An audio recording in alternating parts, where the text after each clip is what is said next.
Hello and a warm welcome to Mark Langdon's Bets Club, your one-stop shop for football betting insight. FA Cup weekend, plenty of games to get through. We'll be getting the thoughts of Aaron Ashley later on in the show as well.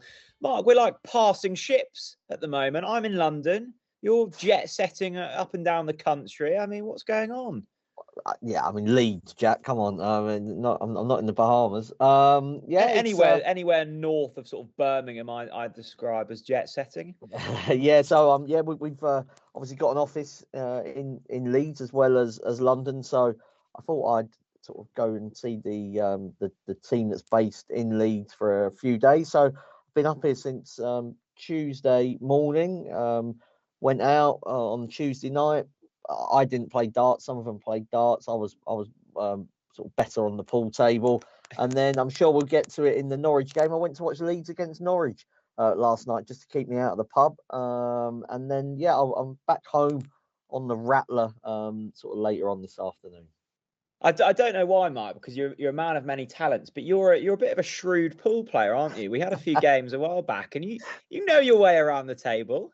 I was sort of better when I was spending more time in the pub. I always think it's sort of a good barometer of how long you spend in the pub, sort of, whether you can hold a pool cue the right way round. So no, it was over Christmas, wasn't it? We had a few games. Steve Palmer was also very he was very good. I was 7-balling one of the other lads in fine style off the break and just knocking them all down. So the sports desk likes to does fancy themselves as good with the cue sports. Steve's good.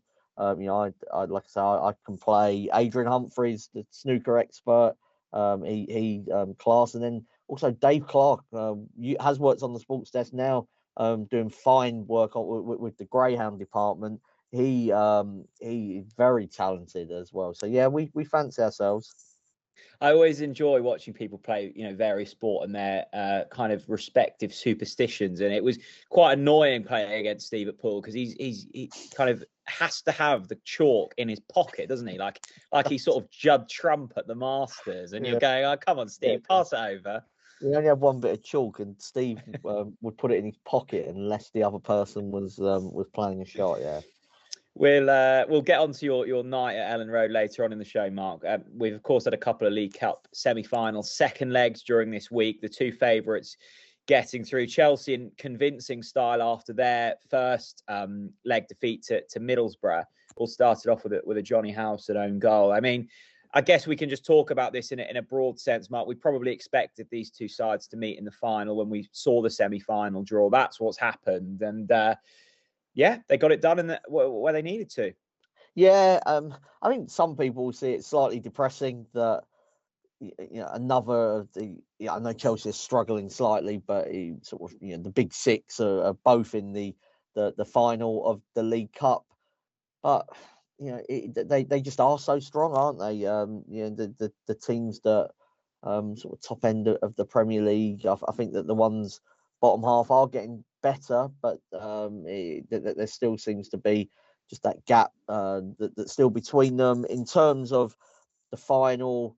I mean, Liverpool are fairly strong favourites to lift the trophy. I think that's right. They're top of the table, obviously in the Premier League at the moment. Have shown over the last few years really that they're in a better place, stronger than Chelsea. Chelsea have got a half decent record against the big clubs this season, and maybe that will give them hope. But I just look at the matchup between the Chelsea defence and the Liverpool front line, assuming that kind of that Salah's back by then, and I just feel that Liverpool will come out on top. There's I think it's a bigger game for Chelsea because for Pochettino to get a trophy on the board for himself, obviously in England, but just to cement that relationship with the Chelsea fans, I think would be an important step for him. But I do think that Liverpool are just further ahead in their sort of evolution, isn't it? That sort of this Klopp sort of team sort of 2.0 that it's been referred to, and I would expect them to win at Wembley, and who knows how many trophies they'll win this season? They're top of the Premier League, as I mentioned. They're in the final of the the League Cup. We speak about the fact that they've got a good draw in the FA Cup, and a number of the Premier League sides are going out, and they've already beaten Arsenal. Europa League favourites as well. So it could be could be a memorable season for Jurgen Klopp's side. Absolutely. Chelsea seem to have this knack, don't they, of maybe like sort of failing to deliver in the Premier League and then just getting to cup finals. It seems like year after year. Their mentality is, it does feel like, even in a bad year, and they are having a bad year, they can still reach a cup final. It is, I don't know. I never really sold on the mentality point of view, and some clubs are just winners and this type of thing. But Chelsea have struggled in finals, haven't they, recently at Wembley? But they found a way to get there time after time. Yeah, it is amazing how they do it, and they are getting better. They're not, I was a bit surprised their FA Cup game's not on TV actually against Aston Villa, because it's a real cracker. But they are getting, we're starting to see them putting a few Premier League wins on a run there. They've obviously taken Middlesbrough to the cleaners. It was a weakened Middlesbrough side, so I wouldn't get overexcited, but they've still given them a pasting, and maybe they're kind of laying down a marker for next season. This is a Chelsea team on improving, but they need to improve. I mean, the amount of money they've spent, and to be where they are in the Premier League is a joke, really, isn't it? And a running joke. Yeah, absolutely. Let's get on to those FA Cup matches we spoke about now, and we'll speak to Aaron Ashley later on in the show as well. Members Club is now available on the Racing Post app. All Members Club subscribers can now access premium news and tips anytime, anywhere. Plus, if you're not already a member, you'll get 50% off your first 3 months. If you haven't already subscribed yet and want to join the greatest club in racing, simply visit racingpost.com/subscribe. Yeah, we'll get on to our big match then. Spurs against Manchester City, Friday night, 8 p.m. under the lights. Mark, I'm sure you're excited for this. You had such you were offended, weren't you, when I said, were you up for the cup in the last round? You said, of course I'm up for the cup, Jack. We need to win a trophy. Is this the year? I don't think so. I certainly wouldn't.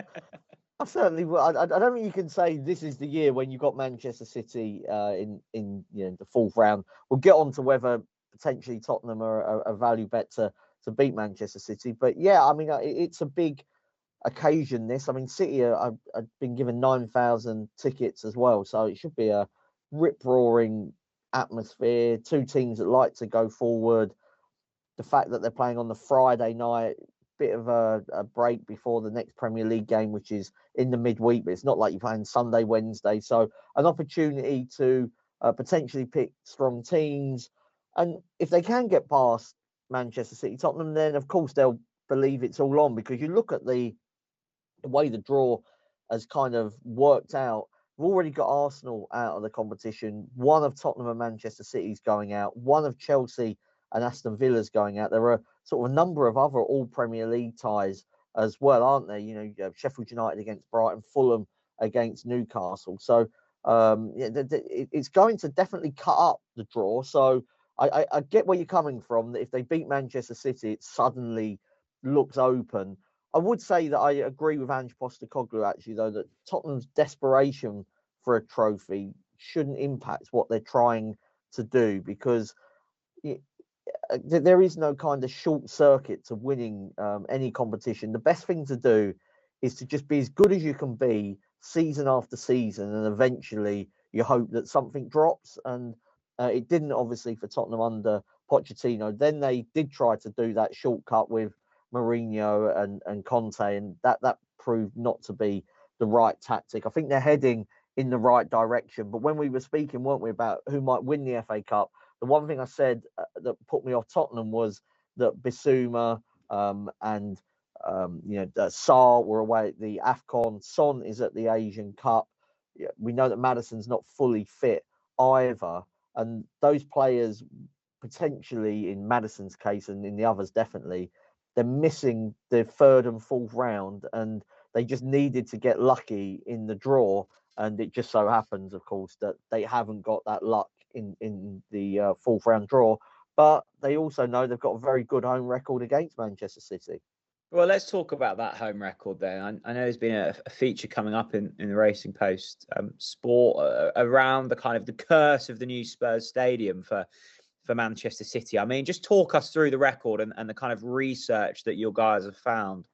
Yeah, so Simon Giles, one of our analysts, has kind of delved beyond the numbers, because I think most people know that, Man City have got a shocking record at Spurs' new stadium. If you remember, after they won the treble, Pep Guardiola was asked, "What have you got left to achieve in English football?" And he said, "Score at Tottenham," because it's now 5 games in a row, 5 defeats in a row, 1-0, 2-0, 2-0, 1-0, and 1-0. It includes a famous Champions League quarter-final. But Gilo, as we call him, has dig much deeper beyond just the kind of those results, and I think it throws out some remarkable statistics, among them that Manchester City kind of have like double the shots of Tottenham over that time. Their average XG is 1.64 to Man City's 0.86. You look at possession, it's 36-64. You look at touches in the penalty box, it's 17 to 36. So it's like basically double in kind of a lot of those key metrics. And the way that Simon went through it, he kind of simulated those goals and said that the chances of Manchester City scoring no goals from everything that's happened to them was like it's under 0.01%. So or sort of under 0.1%. It's something that's going to be broken very soon. They've missed 2 penalties. Well, it's remarkable, Mark, because if that data was in one game, you could almost understand it. But if you're looking at 5 games, it feels like a big enough sample size where the kind of realms of that happening is just really unlikely. It's obviously not sustainable, but to have that over 5 games is just incredible. Yeah, and even at the Etihad, City have had a number of problems dealing with Tottenham in recent years. A lot of that was down to Heung-min Son, and he's not around for this game. And Harry Kane as well, if you remember, scoring last-minute goals, and they got the 3-3 earlier on this season as well.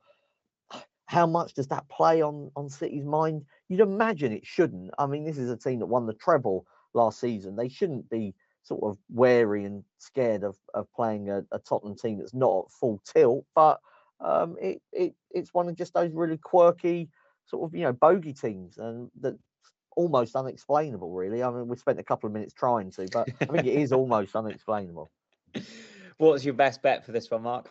I do actually think that Tottenham around about 4-1 are overpriced, Jack. I mean, a lot will depend on the team news. We know that there's no Erling Haaland for Manchester City, or certainly that, if we believe what has been said in the sort of recent presses, he won't be playing. They don't normally play Ederson, do they, in the FA Cup games? And he's been injured as well. Do they risk Kevin De Bruyne from the start? Does he play the full 90 minutes? I'm not sure. So if City are sort of at full strength, then this is a bet you maybe wouldn't want to be on. But I'm not expecting Pep Guardiola to be 100% at it with his team selection. They've lost at Aston Villa and at Arsenal. They've only got 2 away clean sheets in the Premier League this season, overall, Man City anyway. So you feel like Tottenham have got the ability to score a couple of goals past them. You also feel like City, can do the same. And I just think in what is likely to be a chaotic game, just felt the 4-1 might give punters a run for their money more than sort of taking City around about 8-13, 4-6. Absolutely. Let's get through some more of the FA Cup action now. Yeah, let's get through some of the live games. Then all starts Thursday, 7:45. So if you're wanting a punt on Bournemouth against Swansea, then be quick. Mark, let's talk through that game now. Yeah, I'm going to go for Bournemouth to win and over 2.5 goals. I mean, Bournemouth had the setback against Liverpool last week.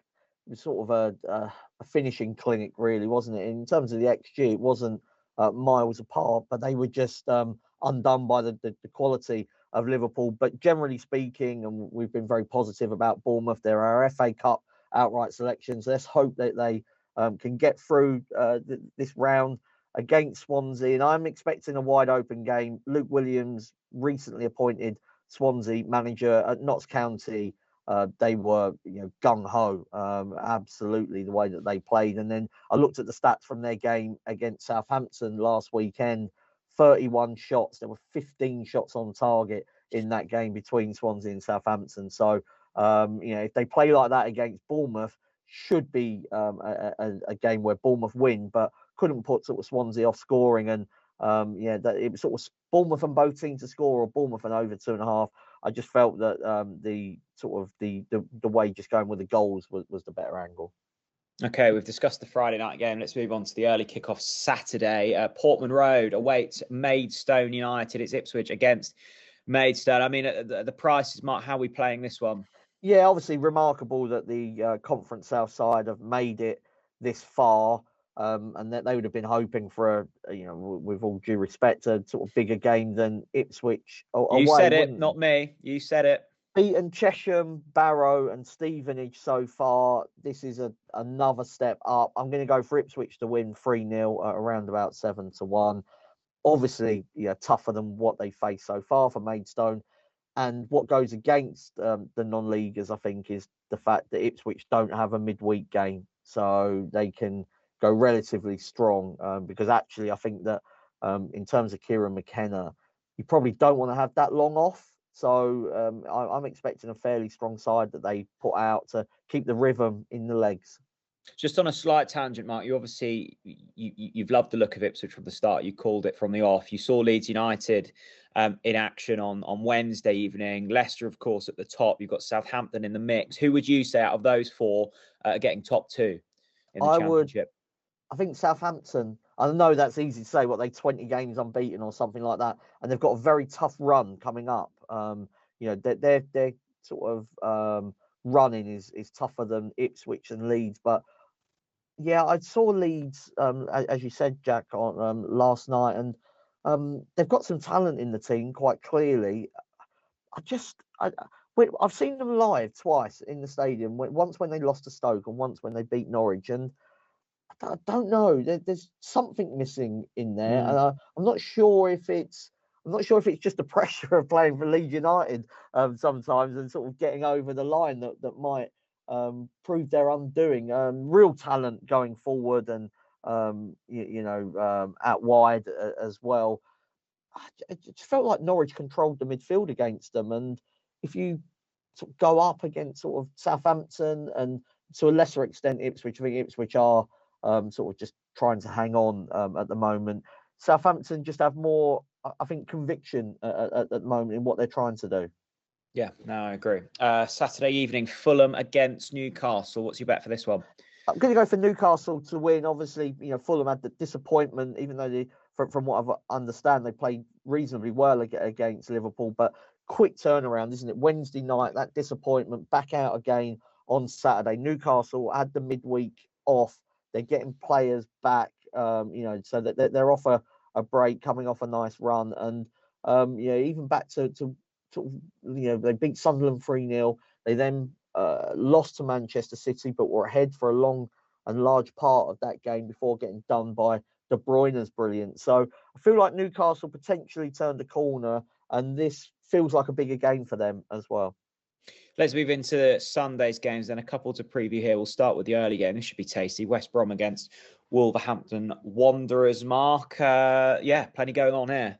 11:45. You can't play football at 11:45. I mean, well, you can. I mean, it's for pub standard players, isn't it? It's not for professional. Well, it's always Sunday funny, morning. Isn't it? It's always funny with these kind of derby matches, and I guess the aim of it, from a policing standpoint, is they just assume the fans will consume less beer, but the pubs just open 3 hours earlier, so it's just completely pointless. Or you just get on the cans or whatever. I mean, it's no more of a sort of powder keg derby than sort of other ones that kick off later. I mean, it's obviously not played for a while, but feels very strange to be playing at this time.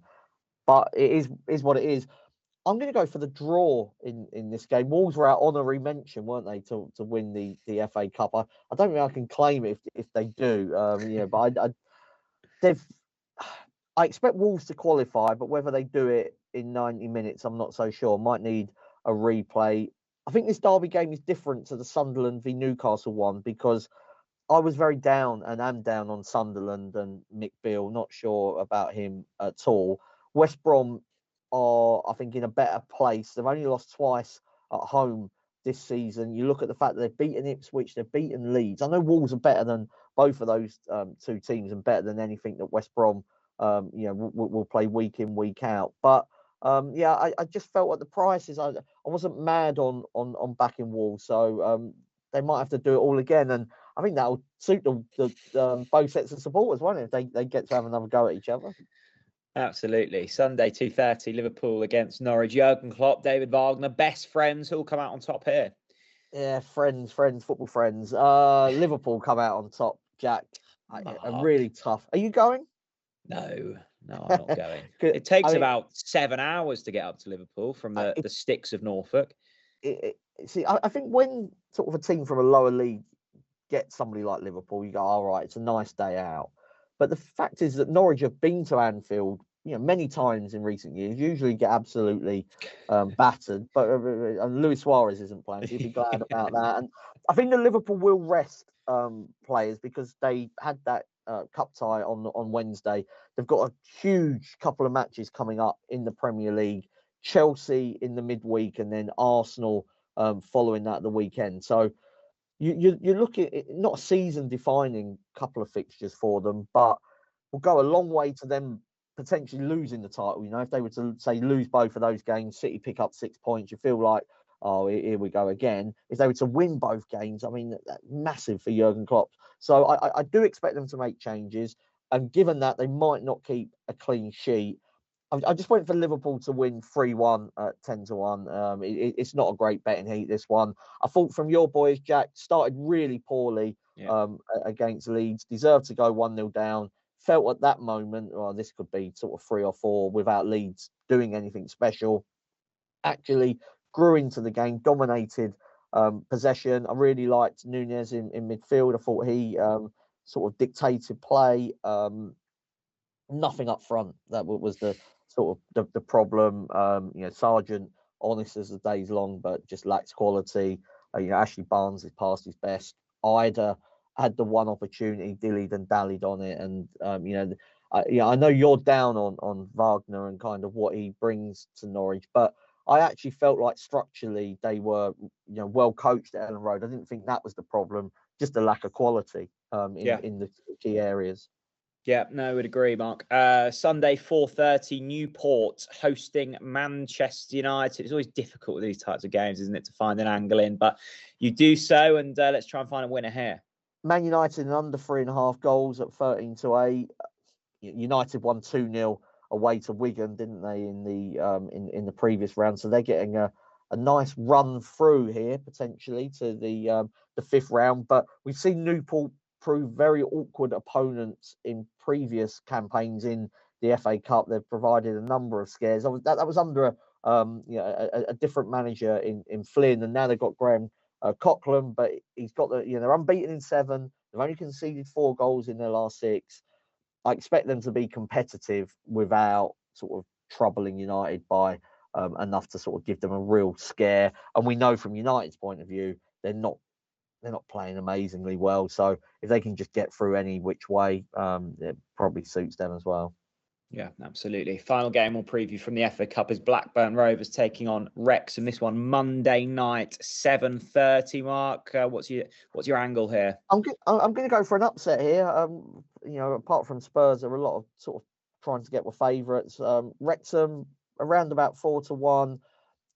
Obviously, we know that Wrexham have got a big wage bill by League 2 standards. Good chance of going up to being League 1 next season. I've got players that definitely won't be overawed by the occasion of playing at Ewood Park. I'm not saying that, I mean, it's not the it's not exactly the Bernabeu anyway, but it's still I think you do get a situation sometimes when League 2 team goes to a championship. They were a non-league team in last season, so it would still be a big deal. But obviously Wrexham are not an ordinary team that's got promoted from non-league into League 2 and potentially into League One. They almost feel like that they've kind of got that big game mentality and the ability to be able to kind of up their game, and probably appreciate not being the star turn for once, and not that team that everybody's desperate to beat. They're in the unusual role of being the underdog.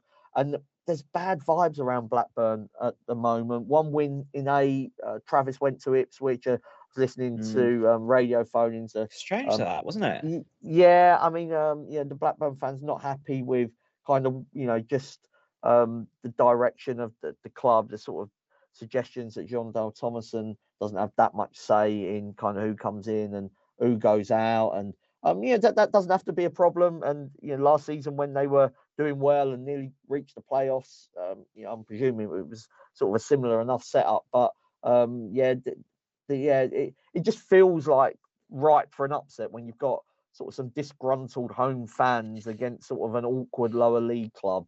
There may be potential here for Wrexham. Yeah, seems a big price as well. Right, time to catch up with Aaron Ashley. If you want some free football bets this season, we've got you covered. Simply head to racingpost.com/free bets, and there you'll find over £200 worth of them for you to use this season. That's racingpost.com/free bets.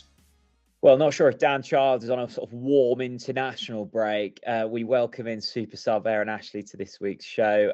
Great to chat to you, mate. And a team in focus this week, the change on the horizon for Charlton Athletic. Exactly that, Jack. It seems quite fitting that Charlton are this week's team in focus. They're quite newsworthy. Obviously, Tuesday's 3-2 defeat at home to Northampton called time on the tenure of Michael Appleton. That extended their winless run in the league to 10 games. Their last success was a 2-1 win at home to Cheltenham at the end of November, and Appleton spent only 28 games in charge.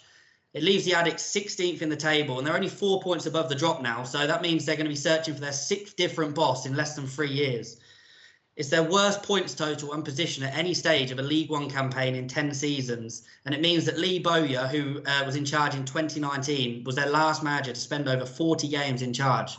So it's been really bad there, and it's going to be tough to be a fan at present. The most surprising aspect is that Appleton, he was quite active in the January transfer window. He brought in 7 new players. So it seems quite a strange ploy that they were giving him that trust, given that the board obviously knew the pressure that he was coming under. Defensively, they've kept only 3 clean sheets in 28 league games. They're actually about 1 in 16 now. And away from home, they've been woeful. They've won only 1 of their 13 away league trips. Curtis Fleming, who was actually only drafted in 2 weeks ago as Appleton's assistant, he's taken temporary charge for this weekend's trip to Blackpool. And when they've only won 1 in 13 away league games, it looks quite a tricky starting point. I think it's quite important that their next appointment, it has to be right. Obviously, a turbulent time continues there. They're a big deal in League One, Charlton. Obviously, they've been in the Premier League and they're woefully underachieving.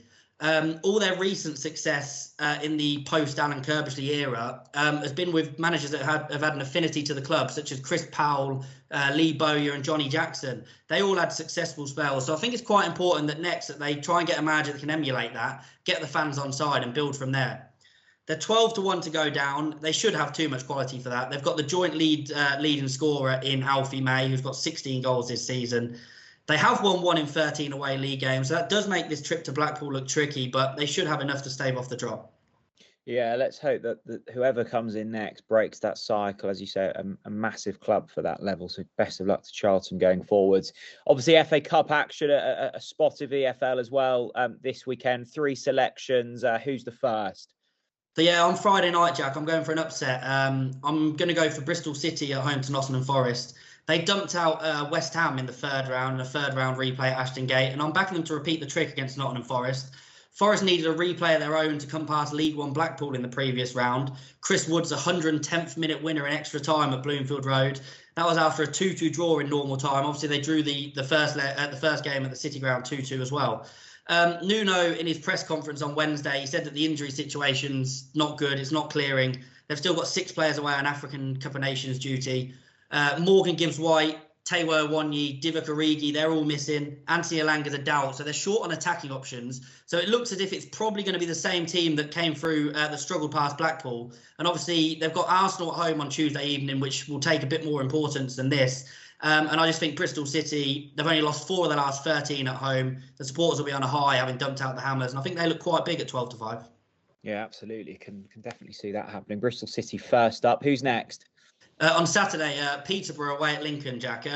Peterborough have looked the most convincing of all those involved in League One title contention, and I fancy them to bolster their promotion hopes away at Lincoln.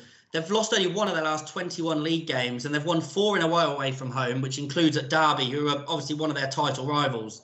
The visitors are likely to be about Kwame Poku, which is a bit of a blow. He looks like he could play at a much higher level than League One, but they should still have enough firepower in Mason Clark, Joel Randall and Ricky J. Jones to see off the Imps. Lincoln have failed to win any of the last 8 league games, and they've scored only 4 times in that period. They did hold Derby to a goalless draw at home last weekend, but the Rams had 19 shots and forced 12 corners. Posh are the league's leading scorers with 54 goals in 27 games, and I don't think they'll be as wasteful. Okay, great stuff. Third and final pick for this weekend. And then finally, Jack, Walsall at home to Sutton in League Two. Sutton have carved out a couple of draws in their first 2 matches under Steve Morrison, but this is their second game in 4 days, whereas Walsall have had a 14-day break to freshen up. Sutton drew 1-1 at Mansfield in midweek, but they lost the shot count 18-3, and they scored their only effort on target, while Barrow on Saturday in the 2-2 draw racked up 16 shots. Walsall have won 3 in a row at home, which includes victories over second-place Wrexham and 4th-place Crewe, while Sutton have won only 1 of their 13 away league games, and they're still in great relegation danger. So at 5-6, it's hard to fault with the price to Saddlers, who, quite ironically, are managed by Matt Sadler. 3 strong picks. Just quickly recap them for our listeners, Aaron. So Bristol City at home to Nottingham Forest on Friday evening at 12-5. Peterborough away at Lincoln on Saturday in League One. They are 4-5. And Walsall at home to Sutton in League Two on Saturday at 5-6. Great stuff. Thanks so much. All good, mate. Cheers. Mark, time for your best bets for this weekend. We shall start with a bet builder. It's the Saturday evening game at Craven Cottage, Fulham against Newcastle. Going for Newcastle to win, much the fresher of the 2 sides. And I just wonder if Fulham will be able to lift themselves after the disappointment of Wednesday night. Isak to scored in these last 4 games, real lively forward.